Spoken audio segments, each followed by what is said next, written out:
Madam President,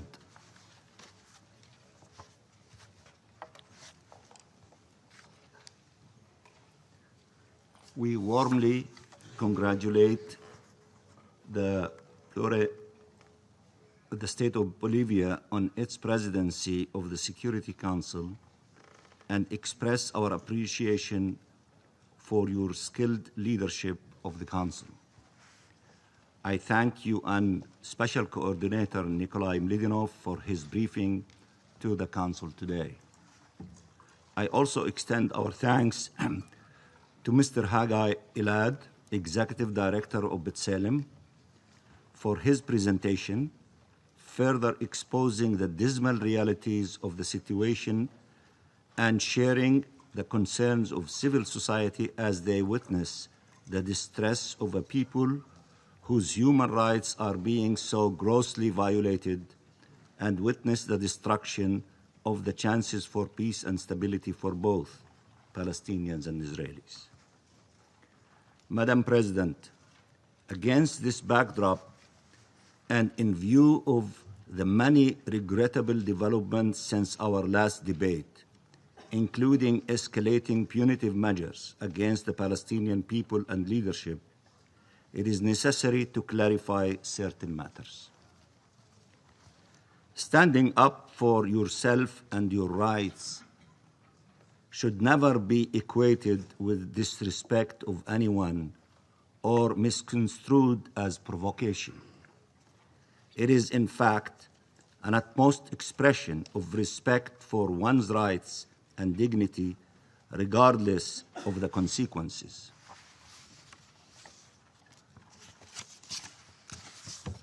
When the American patriot Patrick Henry declared, and I quote, "Give me liberty or give me death," end of quotation, he was not disrespecting or provoking anyone, but rather insisting on his right to live freely, and it was considered an act of heroism, moral courage, and reverence for the liberty due to all humankind.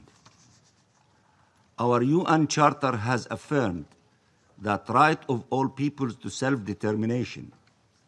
As Palestinians continue to be deprived of this right, it has been affirmed and called for in countless resolutions and declarations endorsed by a vast majority of states and peoples worldwide. Our right to self-determination and to live freely is a legitimate and inalienable right, a right we will never forsake, a right that we will not negotiate with anyone, nor will we ask permission to exercise it from anyone. This is the right of the Palestinian people to exercise it, and they will exercise it alone, as was the case with all peoples who have exercised the right to self-determination. Why, after all these years, considering humanity's progress and the understandings reached on the universal desire and right to freedom, why would the Palestinian people be expected to be any different? Why would they be expected to forever submit to foreign occupation and colonial domination? Madam President, also affirmed in these halls year after year is that peace can never be realized in the absence of human rights and can never be built on the dehumanization of others. This has been proven repeatedly through history. We thus agree with a statement made in the recent past at the Council on Foreign Relations by the U.S. representative, Madam Haley, that, and I quote, "Peace and security cannot be achieved in isolation from human rights. Desperate people subject to humiliation and abuse will inevitably resort to violence." End of her quotation. It is true that can never be a path to peace, and a peace so imposed will never be viable. The situation of Palestine is no exception. Yet, despite the extreme human rights crisis being endured, our people continue, more often than not, to choose nonviolence and peaceful protest. What we are witnessing, however, are precisely such short-sighted, inhumane policies as Israel, the occupying power, always chooses violence, brutalizing the Palestinian civilian population and colonizing their land with zero consequence, supplemented by the recent U.S. decisions contravening UN resolution, pressuring and vilifying the Palestinian leadership, and politicizing desperately needed humanitarian aid, including for more than 5.4 million Palestinian refugees. Part of an attempt to impose a so-called peace deal, such policies do nothing to help overcome the political impasse, but rather harden it and cause more mistrust already at an all-time high. Moreover, such policies prejudge and undermine just solutions for the core issues, prolonging the conflict and ensuring only more instability, insecurity, and hardship. We categorically reject these policies and the distorted, punitive, negative narratives accompanying them, which demean the legitimacy of Palestinian national aspirations and dismiss our rights, including of our refugees. We also refute attempts to discredit UNRWA, which operates on the basis of a strong General Assembly mandate and has been consistently lauded by host countries and the international community, including the U.S., for its exemplary humanitarian and development programs and proven contribution to regional stability over the decades. We refuse to accept such policies and rhetoric and respectfully stand for our rights as enshrined in universal covenants and countless UN resolutions, including of this Security Council. We do so peacefully and unwaveringly, committed to all political, diplomatic, legal, and civil means to secure our rights. We reject the pretext used to continue denying those rights and exempting Israel from its violations. We cannot accept continued appeasement and hesitance to hold Israel accountable for its crimes, even as it flagrantly breaches all obligations as an occupying power, threatening the very existence of our people in their homeland, and even boasting of this in the most sinister of ways. We cannot accept continued lip service to the peace process, while Israel keeps proving how empty its commitment to negotiations and the two-state solutions actually is, all the while entrenching its occupation, mocking the international community, and still demanding privileged treatment. Israel should not be permitted to continue thwarting credible negotiations aimed at achieving just solutions for the final status issues: Jerusalem, refugees, settlements, borders, security, water, and prisoners. Solutions we all know are vital for establishing lasting peace and security between the two peoples. All who call for negotiations should make clear that they must be based on the long-standing parameters and terms of reference set forth by the relevant UN resolutions, Madrid Principles, and the Arab Peace Initiative. These are not preconditions. They are the foundation and guarantees for a just peace, which would inherently mean addressing the legitimate rights and concerns of both sides. Trying to accommodate illegitimate asks claims and actions will never solve the problem, only creating new ones, as we have seen over the exhausting, futile 25 years of the Oslo process. As affirmed by the UN, the late UN Secretary General Kofi Annan, in one of the last pieces he penned on behalf of the elders regarding the conflict, and I quote, "A people deprived of liberty and dignity will never be pacified, nor will they meekly accept a settlement imposed by outsiders that redraws borders and redefines sovereignty without popular consent. Any fresh approach to peacemaking must be welcome in principle.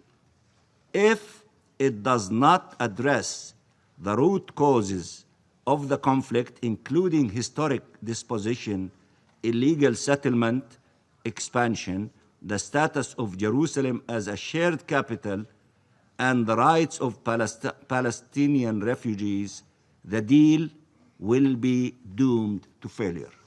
End of quotation. Those words ring alarmingly today. We have continually called on the international community to uphold the collective responsibility to bring an end to the Israeli occupation and this 70-year injustice. We do so again today, urging the Security Council to uphold its charter duties and to act in conformity with its own resolutions, including Resolution 2334, to address the root causes and to tangibly contribute to a solution that will be just, comprehensive, and lasting. We have also continually affirmed our commitment to the two-state solution as the path to peace, insisting, however, that it be a just peace, not one stripping our people of their land and rights, and we do so again today. How can those seeking to make peace condone, support, or excuse the violations being perpetrated every single day against the Palestinian people by Israel and its destruction of peace prospects? They must not condone or excuse the savage killing of innocent civilians, cruelly denied protection for decades by an international community that has appeased and armed the occupation to the maximum with little remorse. While may be seen as statistics by some, the Palestinian men, women, and children killed, including over 200 peaceful protesters, among them at least 45 children, since the Great March of Return in Gaza began, and including the mother of 8 children, Aisha Muhammad Rabia, killed last week in the West Bank by Israeli settlers, as well as the tens of thousands who have been injured by the Israeli occupying forces, are not just numbers to us, but our sisters and brothers whose pain and losses we grieve and which we weigh heavily on us, not least on our collective belief that justice and peace are possible. They must not condone or excuse attempts to clear away people, human beings, like rubbish, with no regard for rights and dignity, nor condone the demolition of their homes and lives. The forced transfer of people, as happening in the Bedouin village of Khan al-Ahmar, and as witnessed so many times before in the occupied Palestine over the years, constitutes ethnic cleansing. This is not a mere decision by Israel's so-called judiciary, which has proven to serve and subsidize the occupation, and where the chances for minimal justice for Palestinians is nil. This is a war crime. Excuse me. They must not condone, excuse, or in any way support the colonization of a people's ancestral lands as being committed flagrantly in occupied Palestine, including East Jerusalem, where the Israeli government persists not only with illegal settlements activities in all manifestations, in flagrant breach of Resolution 2334 and countless other resolutions, but openly declares its intent to annex our land, with officials, including the so-called Justice Minister, leading the charge in flat-out contempt of international law and the international community. They must not condone or excuse the imprisonment of 2 million Palestinians in Gaza under the occupation's illegal blockade, by which Israel has caused such humanitarian and socio-economic devastations and exploited and deepened the Palestinian division, which regrettably remains a dark stain on our national history and remains without healing despite the many attempts at reconciliation, including the important effort by our brothers from Egypt, in which we appreciate immensely.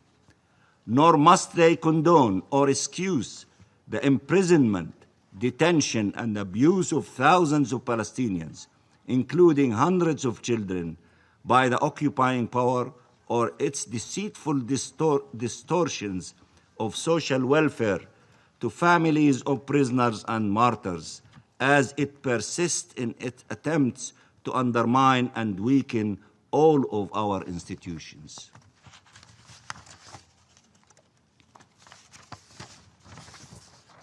They must not condone or excuse religious extremism, incitement and hatred, pitting one religion against another, and threatening the sanctity of holy sites, including Al-Haram al-Sharif, nor condone the legislation of racism, discrimination, and segregation, with racist laws that deem one people superior to another and grant to them exclusive rights in the land, including to self-determination and return, while simultaneously denying those rights to the indigenous people, the Palestinian people, in a situation that only be classified as apartheid. Madam President, that an occupying power should feel immune from accountability even as it kills innocent civilians and violates all norms and principles of international law only deepens cynicism about the potential for a just peace, especially among our youth, whose hopes are evaporating. That this illegal occupation should last for more than a half a century with no concrete action to bring it to an end risks not only the future of our people and region, but risks destroying the credibility of the international system and its laws, which the world has gone through wars and colossal human and material sacrifices to build, assert, and defend. What we demand, an end to this occupation and historic injustice, is not only a call for respect and realization of the Palestinian people's inalienable human rights and national aspirations, but also a call on the international community to respect and defend the universal principles and moral standards it has itself developed and accepted as basic canons, all of which are in grave jeopardy at this critical moment. And I thank you very much, Madam President.